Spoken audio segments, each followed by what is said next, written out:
అంగన్వాడీ వర్కర్లకు జీతాలు అడుగుతారు.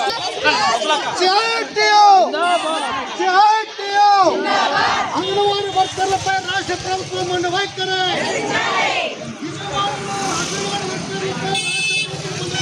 రాష్ట్ర వ్యాప్తంగా ఏదైతే నిన్నటి రోజు నుండి అంగన్వాడీ కార్యకర్తలు విజయవాడ నగరంలో ఏదైతే దీక్ష చేస్తున్నారో ఈ యొక్క వేతనాలు పెంచాలని చెప్పేసి శాంతియుతంగా ఆందోళన చేస్తున్నటువంటి అంగన్వాడీలపైన పోలీసులు అర్ధరాత్రి రాష్ట్ర ప్రభుత్వం పోలీసులు అడ్డం పెట్టుకొని తెల్లవారుజాము 4 గంటల కాడ టెంటుల్లో కరెంటు పీకేసి ఇలాంటి కార్యకర్తలపైన అంగన్వాడీలపైన కూడా దాడి చేసి ఈరోజు రాష్ట్ర అధ్యక్షురాలు ఉన్నటువంటి బేబీ రాణి గారి చేయి కూడా విరిచేసినటువంటి పరిస్థితి ఈరోజు విజయవాడలో కనపడుతుంది. ఏదైతే తెలుగుదేశం ప్రభుత్వం అధికారంలో రాకముందు ఏదైతే అంగన్వాడీలు గత 42 రోజులు సమ్మె చేశారు. సమ్మె చేసినప్పుడు టెంట్లలోకి వచ్చి మా ప్రభుత్వం అధికారంలోకి వచ్చిన తర్వాత మీ వేతనాలు పెంచుతాం, మీరేం గొంతెమ్మ కోరికలు కోరలేదని చెప్పి ఈరోజు అధికారంలోకి వచ్చిన తర్వాత అంగన్వాడీలపైన ఈ రాష్ట్ర ప్రభుత్వం దుర్మార్గమైనటువంటి చర్య తీసుకున్నట్టు వీటికి వ్యతిరేకంగా సిఐటి ఆధ్వర్యంలో రాష్ట్ర వ్యాప్తంగా ఆందోళన కార్యక్రమాలు పిలుపునిచ్చాం. అందులో భాగంగానే నేడు కదిరిపట్టణంలో కూడా యొక్క ఆందోళన కార్యక్రమం నిర్వహిస్తూ ఉన్నాం.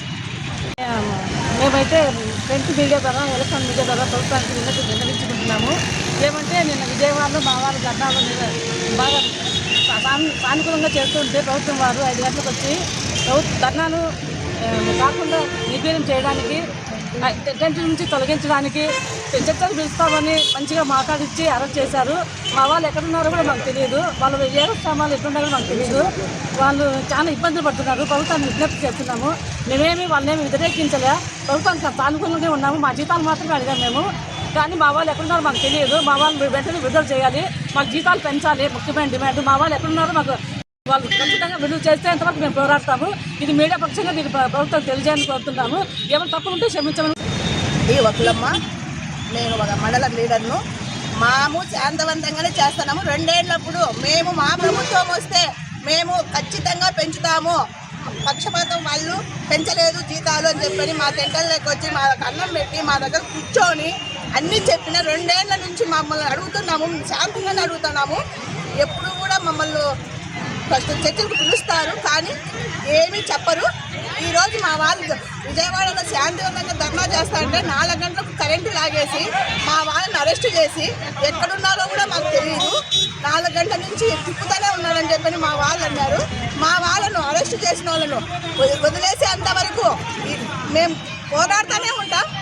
మా వాళ్ళను అరెస్ట్ చేసిన వాళ్ళను తింపాలా, మాకు జీతాలు పెంచేంత వరకు మాకు యాప్లు పెట్టారు. ఆ యాప్లు అన్నీ తీసేసిన అంతవరకు మేము పోరాడుతూనే ఉంటాం. కదిరి మున్సిపాలిటీలో శ్రామిక మహిళా కోశాధికారిగా నేను మాట్లాడుతున్నాను. నా పేరు లక్ష్మీదేవి. ఈరోజు మేము నిరసన కార్యక్రమం తెలియజేయడం ఏమనగా, మా వాళ్ళు విజయవాడలో ధర్నా చేస్తూ ఉన్నారు. ఎవరిని ఇబ్బంది ఏం పెట్టలేదు. మా వాళ్ళు శాంతియుతంగా నిరసన కార్యక్రమం చేస్తూ ఉంటే రాత్రి 4 గంటల మధ్యలో టెంటుల్లోకి వచ్చి పోలీసు వాళ్ళు మితి చేపించి అక్రమ అరెస్టులు చేశారు. అక్రమ అరెస్టులు చేసి మా వాళ్ళని పొద్దున్న తెల్లవారు నుంచి ఇప్పటి వరకు తిప్పుతూనే ఉన్నారు బస్సులో. వాళ్ళ ఆచూకీ కూడా ఎక్కడుందో కూడా మాకు ఇంకా తెలియడం లేదు. దయచేసి ప్రభుత్వం ఇంత మొండిగా వ్యవహరించకుండా మా డిమాండ్స్ వెంటనే సానుకూలంగా స్పందించి మా వాళ్ళని చర్చలకు పిలిచి మా డిమాండ్స్ పరిష్కరించాలని ప్రభుత్వాన్ని